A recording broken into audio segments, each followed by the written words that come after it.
Welcome back to another video, guys.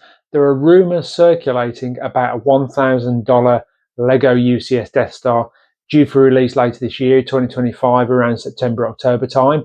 Going to give you more details in this video about what we know and also some of the speculations, so stay tuned for more. Don't forget, if you enjoy the content, please give it a thumbs up. Really helps the channel, and also subscribe for future content so that you don't miss out on future videos. So without further ado, let's get into this. So there are rumours been going around the internet for the last few months that coming in 2025, set number 75419 is rumoured to be an Ultimate Collector Series Death Star retailing around the $1,000 mark, or £900 in the UK. So today we're going to cover some details about that rumour and have a little look back at some of the previous versions that have sold in the past, as well as what we think might be included in this set and some speculation about what it might look like. So let's get into this one. So rumours are suggesting this set could be released around October of 2025, so it'll be just in time for the Christmas holiday. But although $1,000, it's not cheap. So exactly who will be buying this set? Adult fans of Lego? Die-hard Star Wars fans? Maybe. Now, there are no official images yet, and the finer details are not fully confirmed. But from leaks and rumours that are circling around the internet, this is what we know so far. So the price tag is expected to be a whopping $1,000 and therefore likely to be around the £900 mark in the UK. Piece count is estimated to be somewhere between 9 and 10,000 pieces, so this is going to be a pretty whopping set, and in actual fact is going to be one of the biggest sets that they've actually made. The minifigure count is expected to be around 38 minifigs. We don't know how many of these will be unique or exclusive to this set, or what characters we can expect, but I'll talk about what we anticipate later on in the video, although some are likely to be obvious based on those featured in the original movies and also those in the previous sets that were released, that we'll look into a little bit later on as well. We know that the set number will be 75419, and it's going to be an Ultimate Collector Series style Death Star, which will sit very nicely alongside other Ultimate Collector Series sets such as the Millennium Falcon and the AT-80. So to try and figure out what this future set might look like, we can start by looking back at previous sets that were released of Death Stars, which in terms of their overall style of set can be broken down into two main types. So the first is a pure 100% display piece where you just stick it on the shelf and admire the build quality and the structure of the set. And the second is a playable type set, which we've also seen twice in the past. So the first set that was released, first Death Star, was in 2005, and this was set 10143. And it had a piece count of just under 3,500 with no minifigs, as it was a pure display model. It was a whopping 19 inches across in diameter, and it was essentially an exterior shell that was based on the second Death Star, which was under construction, and that's what the model displays. And this retailed at around the £249.99 mark, which would be equivalent to around £520 today, allowing for inflation. But as this is a retired set, it's obviously a very rare portrayal of the Death Star in Lego form, and therefore you're going to need to shell out a whopping £2,500 in the UK if you want to buy this one brand new, sealed in the box. Next up, we have two playable type sets. This is set number 10188 from 2008 and also 75159 from 2016. And as I say, these are more about playability than displayability, hence why the sets are focused more on the internal aspects of the Death Star rather than making it look aesthetically pleasing from the outside. Essentially, these sets were almost identical, just released 8 years apart, and were between 3,800 and 4,000 pieces between the two, so quite different to the 9 to 10,000 piece set that we're due to expect later this year. Both being 16 inches across in diameter, so slightly smaller than the earlier set in 2005, and each had a similar minifig count between 24 and 27 minifigs, so quite a good number. In terms of the minifig characters that came with this set, we saw The main ones that you would expect, such as Darth Vader and Emperor Palpatine, Grand Moff Tarkin, Princess Leia, Luke Skywalker, Han Solo, Chewbacca, as well as many others, including C-3PO and R2-D2, and some stormtroopers as well. There were, however, some exclusives to each set, including an assassin white droid in set 10188 and an updated version of the Imperial officer in set 5159, as well as a few others. Now, if you were to buy one of these sets on the aftermarket, they're now likely to set you back around £600 to £650 in the UK, so nowhere near as much as the 2005 set at £2.5 grand, but equally they're not as visually appealing from the outside, but obviously have much more playability.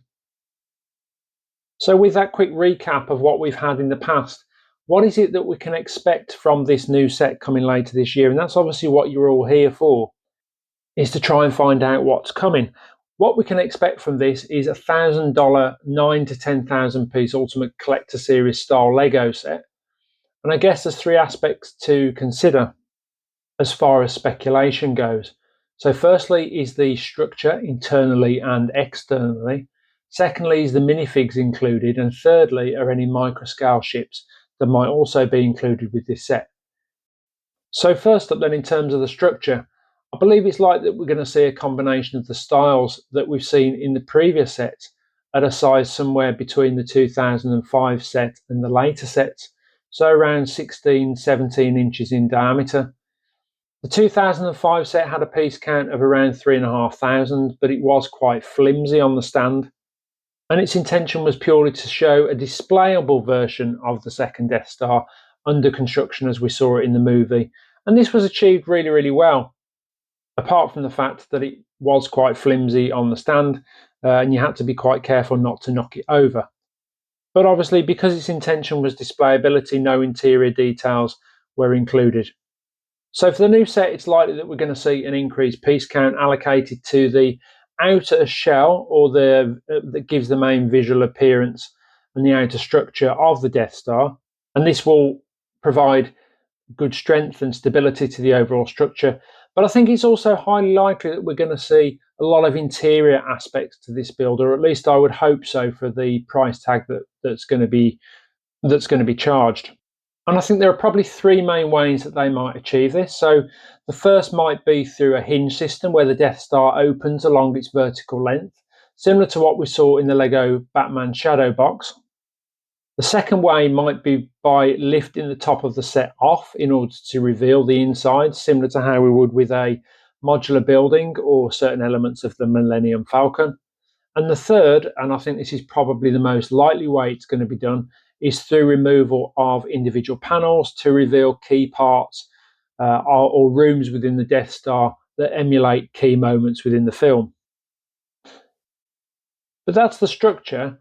But what rooms do you think are likely to be included? Perhaps just put your thoughts in the comment below as to what rooms you think we'll see in this Death Star. So I think if the Death Star is based on the first rather than the second Death Star, which is likely given that the interior of the first was obviously more prominently featured in A New Hope, then we could expect a few rooms to be included. I think it's likely that we'll see a trash compactor, a main control room, and the Emperor's throne room at the very least. It's possible that we'll see a tractor beam control room or a super laser control room maybe, but I guess we'll have to wait and see. If we look at the original 2008 and 2016 sets, these included a good number of rooms, including the trash compactor, the tractor beam power coupling, the detention block, the throne room, droid maintenance room, super weapon firing room, and also the room that C-3PO and R2-D2 spent much of their time in during Episode 4. So this will be certainly interesting to see what they include, particularly with such an increase in piece count when we're going from 3,500 in the original playable set, which included rooms. If you consider that, then they've got an additional 6,000 pieces to utilize essentially for the outer shell, but also to improve the rooms that we previously saw. So next up then, what about minifigs? The previous two sets contained 24 and 27 minifigs for the 2008 and 2016 sets respectively. Of course, the 2005 set had no minifigs because it was purely a display piece.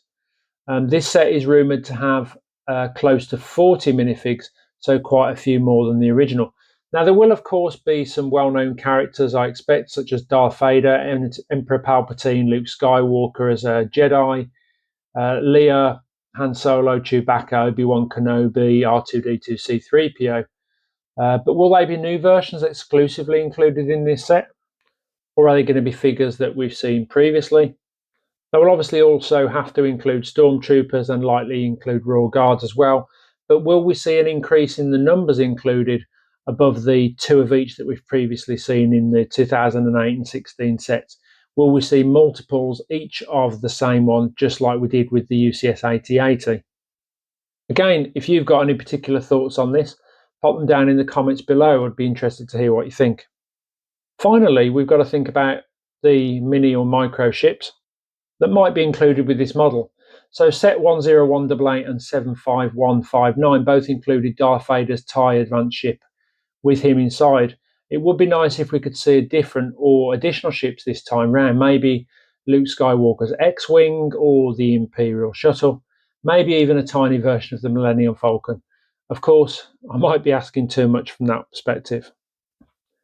So it's no big secret that the price of Lego sets has certainly increased over the last couple of years. And this set will be one of the most expensive Lego sets that has been made to date and currently for sale on the market. So that doesn't include aftermarket sales of resired sets, of course. And in terms of price, it's going to sit above the Titanic, the Eiffel Tower, and the Colosseum. And then if you think about the Star Wars specific sets, it's also going to sit more expensive than the Millennium Falcon, the AT-AT, which is retired, the UCS Star Destroyer, the UCS Ventor Class Republic Attack Cruiser, the Razor Crest, and Jabba's Sail Barge as well.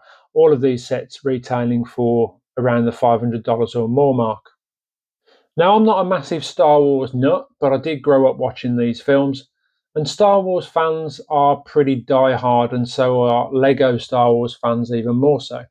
So the question is, will this Lego Death Star meet the expectations of fans? And more importantly, will it justify the $1,000 price tag? And will people be willing to pay it? You're a Lego Star Wars fan? Is this one that you're going to be saving for? Is it a price that you're willing to pay for a UCS style Lego Death Star? Put your thoughts in the comment below. Don't forget to like, subscribe. Thanks for watching, and I'll see you again soon.